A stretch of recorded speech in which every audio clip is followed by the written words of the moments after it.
You're listening to Skeptoid. I'm Brian Dunning from Skeptoid.com. Martial arts magic. In dojos all around the world, martial arts masters practice mysterious forms of attack. They can kill or render an attacker unconscious with just a single touch, or sometimes with no touch at all. The dim mak and kyusho jitsu are just some of the secret techniques reserved only for the masters that are jealously guarded and will not be taught to just anyone. Some call these techniques Bullshido. Bullshido is obviously a joke term which mocks made-up or exaggerated martial arts claims. Bullshido comes in many forms. The touch of death and the knockout without touching are just a few of the most popular, originally made famous by the stories telling this is how Bruce Lee was killed. In fact, he died of a cerebral edema after a dinner party, possibly due to a drug interaction.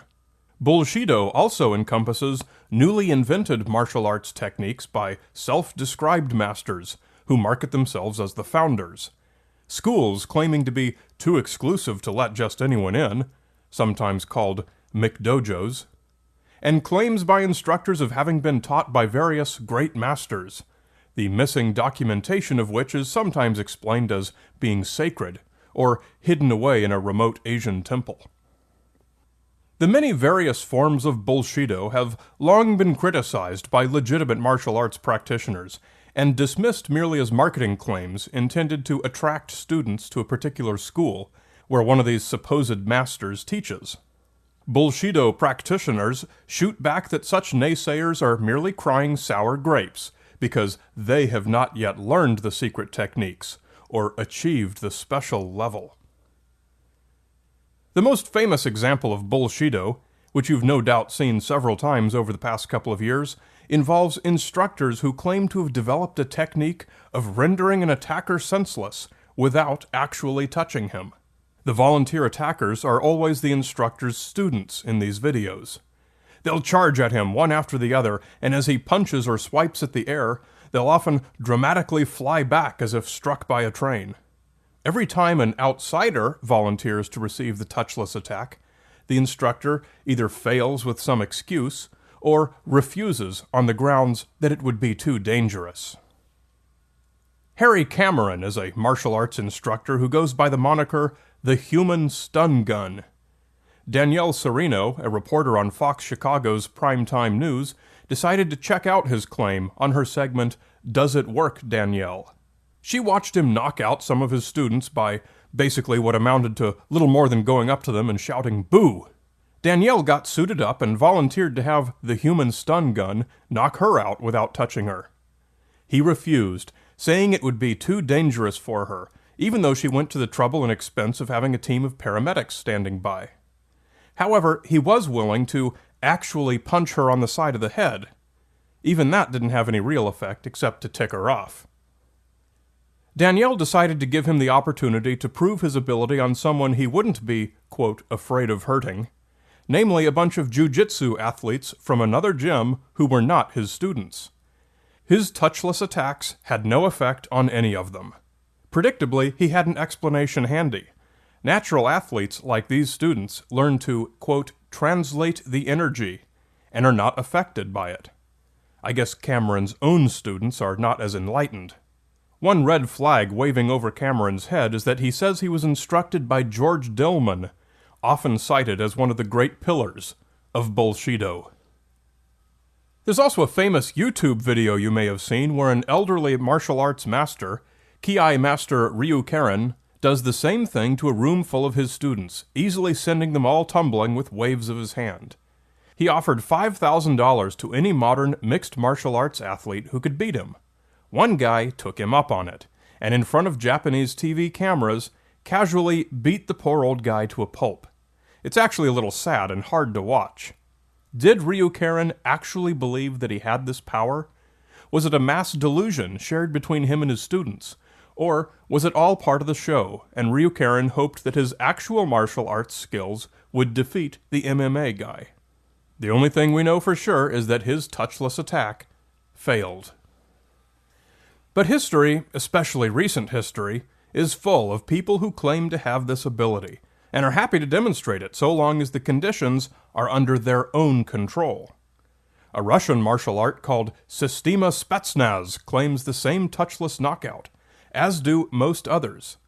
An American who called himself Count Dante was one of the prototypical Bullshido practitioners, and spawned an entire subculture through ads in the back of comic books offering the world's deadliest fighting secrets.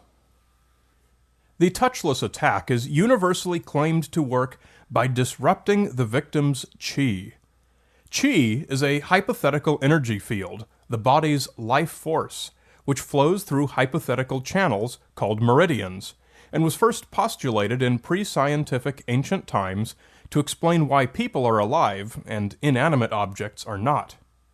Chi has no describable or detectable properties, and the only evidence that it might exist is the anecdotal claims of believers who say they can sense it. Yet even they cannot describe it, and cannot detect it under controlled conditions. So while we can't say that Chi does not exist, we can state that its existence has not been demonstrated. So if we can't prove that a touchless attack is real, what about the dim mak, the so-called touch of death? There are two varieties of this. The first is a single sharp blow, and the second is a simple touch or series of touches, as often dramatized in movies. The single sharp blow is well established to be real, and I'm not even talking about things like a piano falling on you. People can absolutely be killed with a single blow. It's rare and it requires just the right circumstances, but it happens. One way is commotio cordis, which is a blunt force blow to the chest which need not be severe enough to cause any physiological damage, but if it happens just right, it can stop the heart. It's usually seen with baseballs, hockey pucks, bullet strikes to bulletproof vests, or even martial arts blows. No bullshido here. Punch someone in the heart just right, and you can actually kill them. The carotid artery in your neck is another vulnerable spot, but it requires damage to the artery that causes a stroke.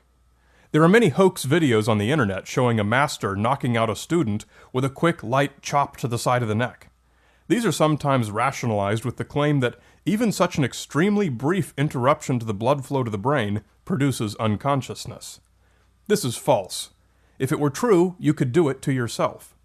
Due to the potential for lethal damage to the artery walls, I do not recommend experimentation. In boxing, they speak of punching someone on the temple as the button. Hit someone just so, on the button, for an immediate knockout. This is simply a concussion caused by a sudden shock to the head, crushing the brain against the inside of the skull. Contrary to popular belief, the temple is no better or worse a target for concussion than any other point on the skull, except the jaw, which can move and thus absorbs part of the energy of the blow. Aside from concussion, the temple is a dangerous place to be struck, but not because there are any special nerves there. The skull at that point is quite thin and fragile, and right under it is the middle meningeal artery. If it's ruptured, the hemorrhaging is very dangerous and quite likely fatal. But no touch or blow to the temple that does not break the skull or cause concussion is likely to be especially harmful. The ability to disable, paralyze, kill, or render a person unconscious with touches or a series of touches to special nerve points on the body, often referred to as acupuncture or acupressure points, is also completely fictitious. Nerves do not serve this function. As has been proven time and time again in clinical trials, acupuncture using traditional acupuncture points produces results no better than random points on the body.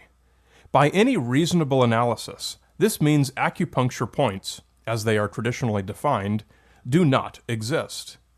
There is nothing special or unusual about the nerves or other anatomical features at so-called acupuncture points, and no clinical effect can be demonstrated by using them.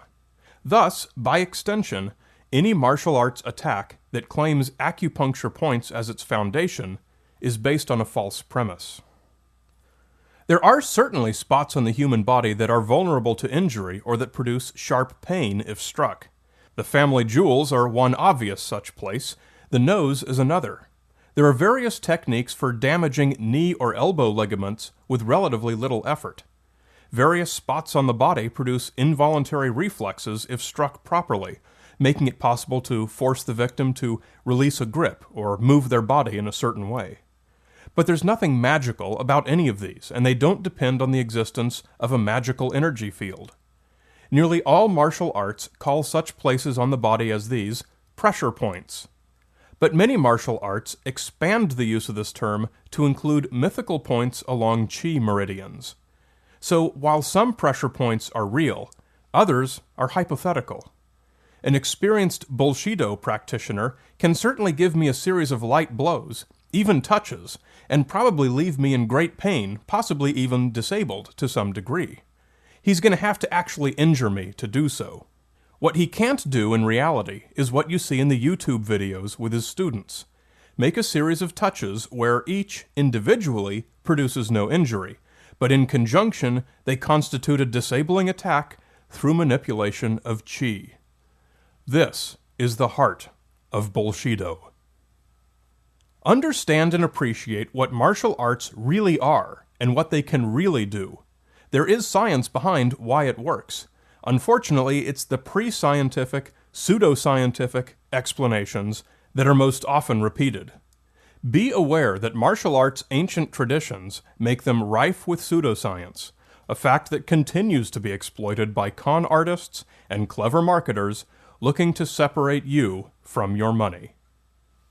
Be sure to follow Skeptoid on Twitter at twitter.com/Brian Dunning, and friend me up on Facebook at facebook.com/Brian Dunning as well. You're listening to Skeptoid. I'm Brian Dunning from Skeptoid.com.